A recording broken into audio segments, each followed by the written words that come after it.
Very good morning to all.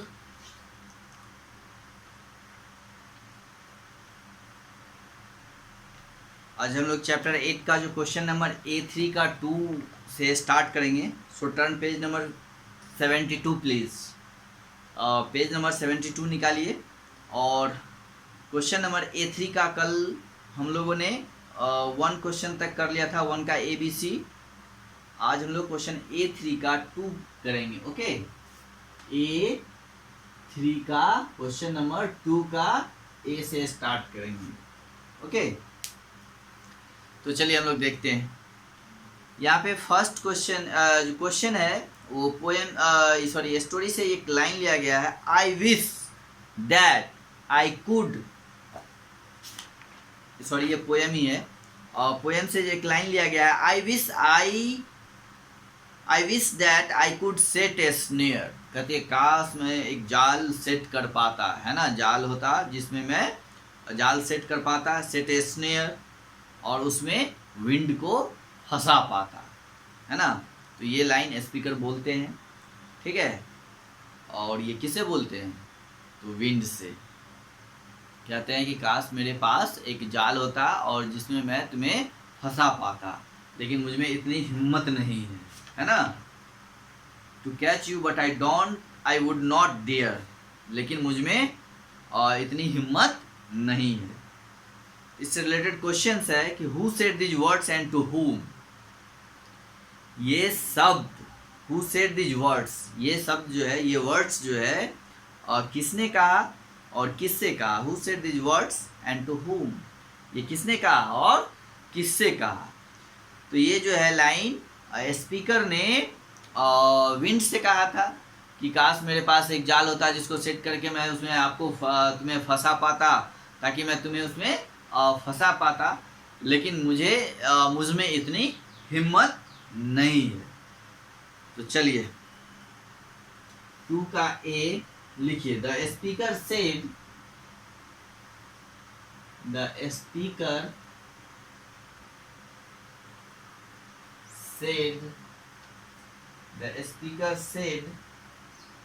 these words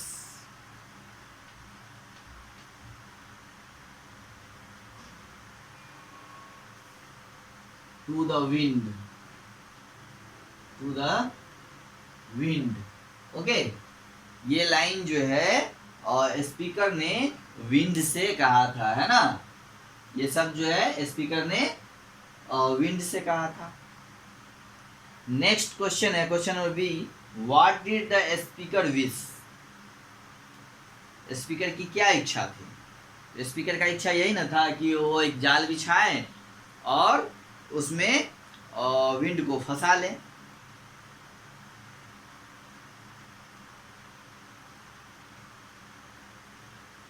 okay, तो next question है what did the speaker wish. ये question note down करिए, उसके बाद फिर आप आंसर लिखिएगा। The speaker wish says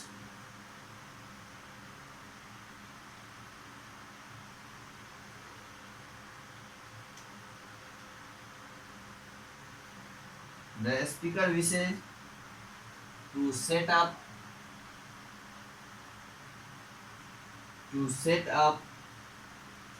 a snare to catch the wind।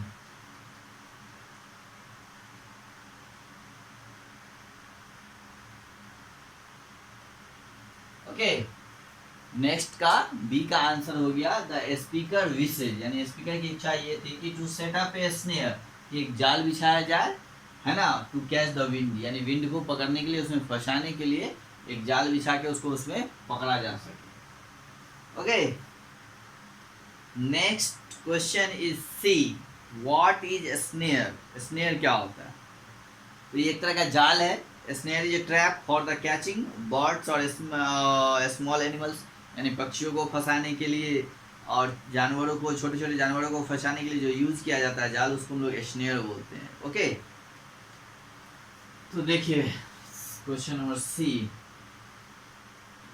A snare is a trap for catching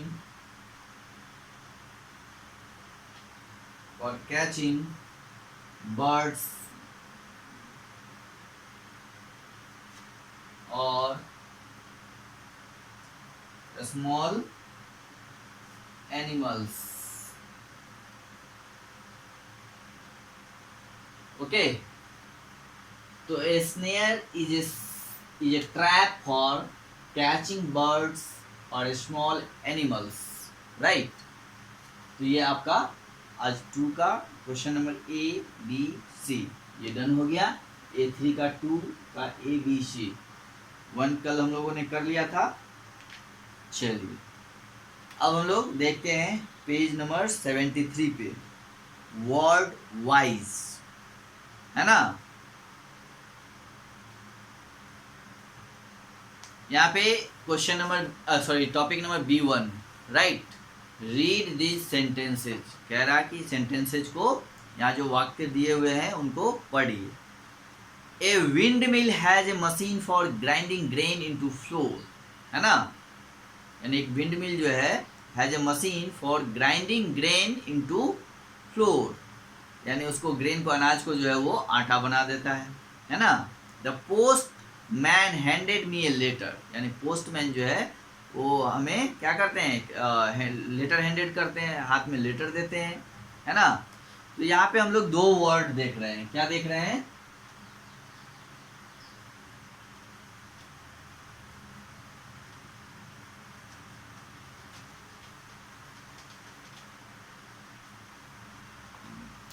यहाँ पे देख रहे हैं कि ए विंड मिल,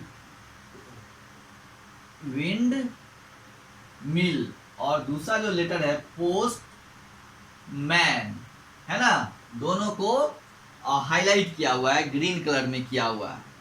यानी the word wind mill is made up of 2 smaller words, wind and mill. Similarly the word postman is made of post and man. तो यहाँ पे जो दोनों वर्ड्स ये सेंटेंस में हाईलाइटेड किए हुए हैं, first is wind mill and second is postman, है ना।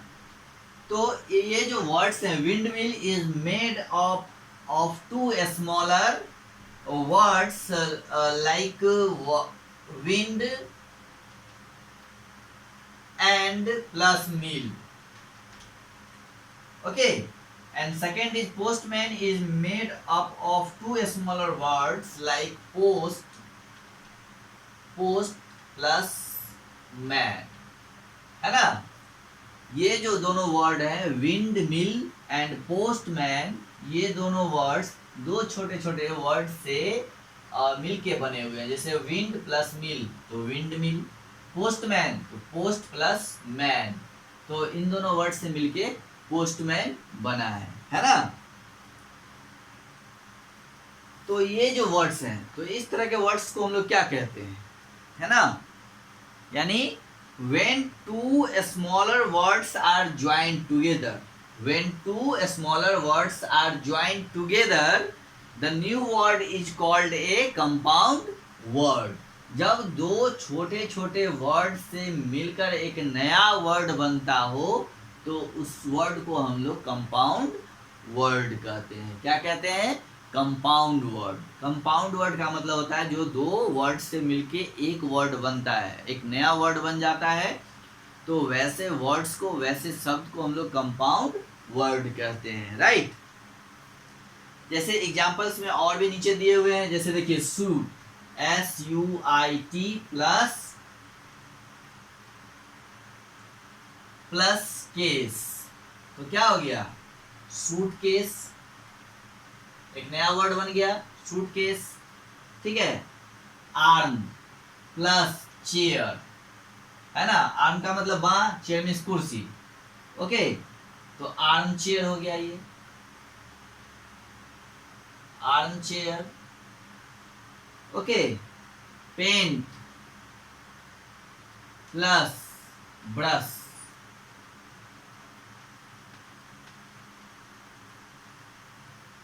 क्या हो गया, पेंट ब्रश,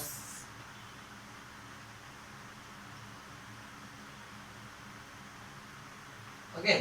तो जब दो वर्ड्स है ना, two smaller words are join together, है ना, the new word is called a compound words. जब दो छोटे वर्ड्स आपस में जुड़ के एक नया वर्ड्स बनाते हैं तो इस वर्ड्स को हम लोग क्या कहते हैं, कंपाउंड वर्ड कहते हैं। ओके, चलिए अब देखिए नीचे फिल इन द ब्लैंक्स दिया हुआ है, इसको करना है।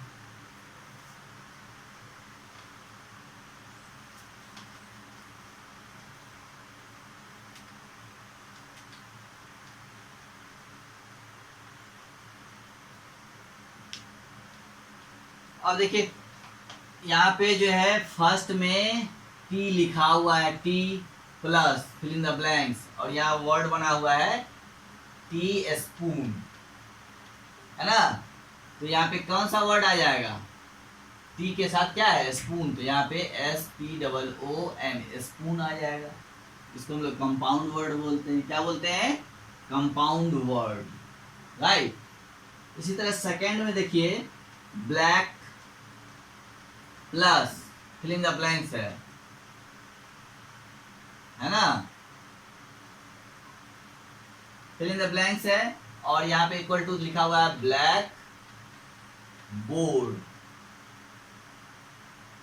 तो यहाँ पे कौन कौन सा वर्ड आ जाएगा, ब्लैक प्लस बोर्ड, है ना, BOARD, बोर्ड। तो ब्लैक और बोर्ड मिलके क्या बना, ब्लैक बोर्ड। ओके, इसी तरह थर्ड में देखिए यहाँ फिल इन द ब्लैंक्स है, प्लस है ना, मैन, इक्वल टू क्या हो जाएगा, और यहाँ पे दिया हुआ है GENTLEMAN, जेंटलमैन। तो ये कौन कौन से वर्ड से मिलके जेंटलमैन बना है, तो एक तो मैन यहाँ है ही, इसमें छुटा हुआ क्या है, जेंटल। तो यहाँ पे हम लोग क्या लिख देंगे, gentle, GENTLE, gentle. Okay, next देखिए नंबर 4। 4 में क्या है, foot plus ball, foot FOOT, foot plus ball equal to क्या आ जाएगा, football, right. 5 rain, RAIN, rain plus equal to rainbow, RAINBOW। तो यहाँ पे कौन सा वर्ड आ जाएगा, रेनबो है, तो रेन तो यहाँ है ही, ये BOW नहीं है, तो यहाँ BOW, बो। ओके, अब देखिए नेक्स्ट है 6। 6 में क्या है, फिल इन द ब्लैंक्स है, प्लस है, हॉपर है, HOPPER, equal to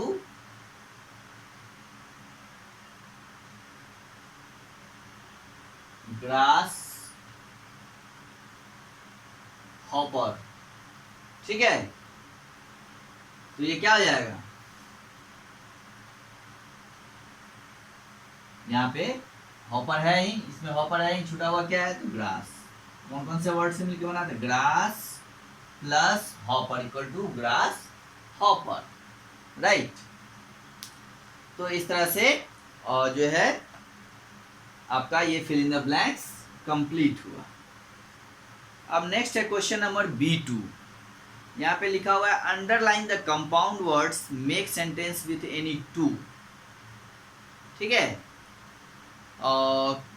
underline the compound words, make sentence with any two.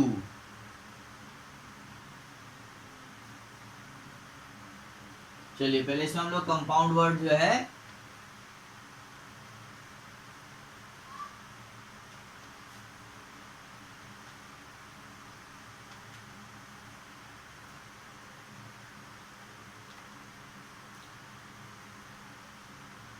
Compound word देखते हैं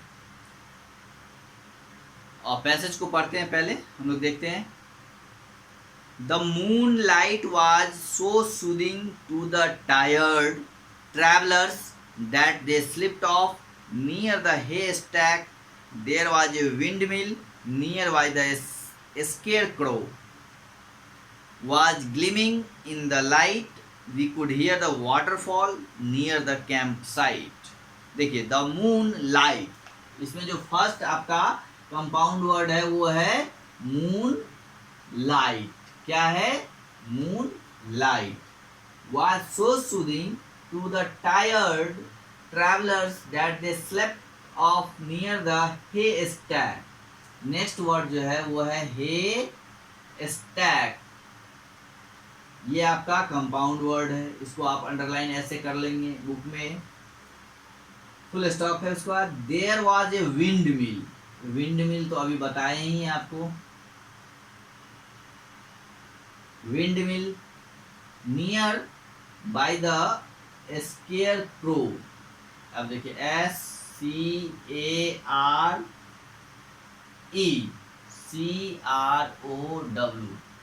ये एक वर्ड हो गया।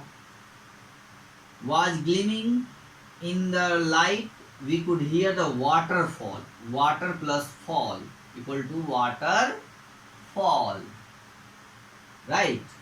Near the campsite, camp plus site, campsite, ये आपका क्या हो गया? ये आपका टोटल और जो है वो कंपाउंड वर्ड्स हो गया। ओके, चलिए नेक्स्ट टर्न पेज नंबर 74।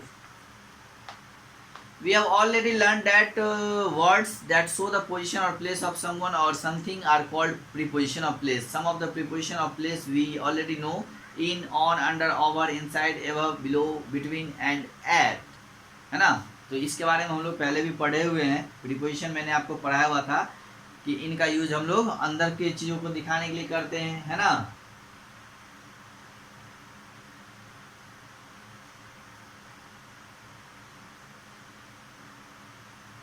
किसी चीज़ के अंदर, फिर ऑन जो है किसी चीज़ के ऊपर, अंडर का मतलब ये होता है किसी चीज़ के नीचे, है ना। ओवर मतलब किसी चीज़ के ऊपर, इनसाइड मतलब अंदर की ओर, एबव का मतलब होता है ऊपर की ओर, बिलो मतलब नीचे, बिटवीन मतलब दो के बीच में, एट मतलब किसी जगह पे, है ना। तो ये फिल इन द ब्लैंक्स को कंप्लीट करना है।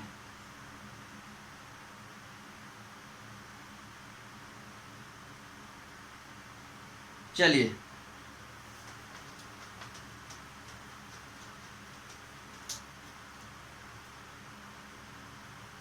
फर्स्ट है the bridge goes, fill in the blanks, the river, under और ओवर, है ना। The bridge goes, fill in the blanks, the river. तो देखिए ब्रिज का मतलब होता है पुल। पुल जो होता है वो नदी के ऊपर होता है या नीचे होता है। तो अंडर का मतलब नीचे होता है, ओवर मीन्स ऊपर, ठीक है। यानी और उसमें ध्यान देना है, ओवर का जो चीज़ हम जब यूज़ करेंगे तो जिस चीज़ के जो ऊपर होता है वो एक दूसरे के टच में नहीं होता है, ये भी ध्यान रखना है। तो नदी और पुल में कोई टच नहीं होता है ना, वो नदी से काफ़ी ऊंचा होता है। तो यहाँ पे हम लोग ओवर यूज़ करेंगे फर्स्ट में, ओवर। C1 का फर्स्ट जो है इसमें ओवर यूज करेंगे। सेकेंड है we kept the dresses, fill in the blanks, the cupboard. और यहाँ दो प्रीपोजिशन है, इनसाइड और आउटसाइड। जब कबोर्ड के अंदर रखते हैं तो इनसाइड ही होगा, आउटसाइड कैसे होगा? Inside. Third, I left my pen, fill in the blanks, the table, in और ऑन। ऑन द टेबल, है ना, टेबल के ऊपर। Number 4, the puppy is in the basket, है ना, बास्केट में, in the basket. Next, the mat is lying under the bed, okay, under the bed, under होगा।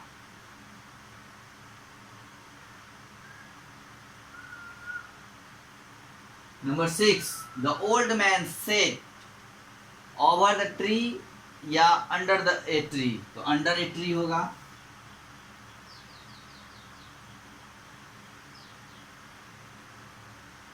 She hold the umbrella over her head और on head, over the head होता है, यानी umbrella को हम लोग सर के ऊपर रखते हैं, है ना, सर पे नहीं रखते हैं। O V E R, over. Next, I sat down, fill in the blanks, Lisa and Kate, तो दो के बीच में है तो बिटवीन हो जाएगा, तो 8 में जो है बिटवीन।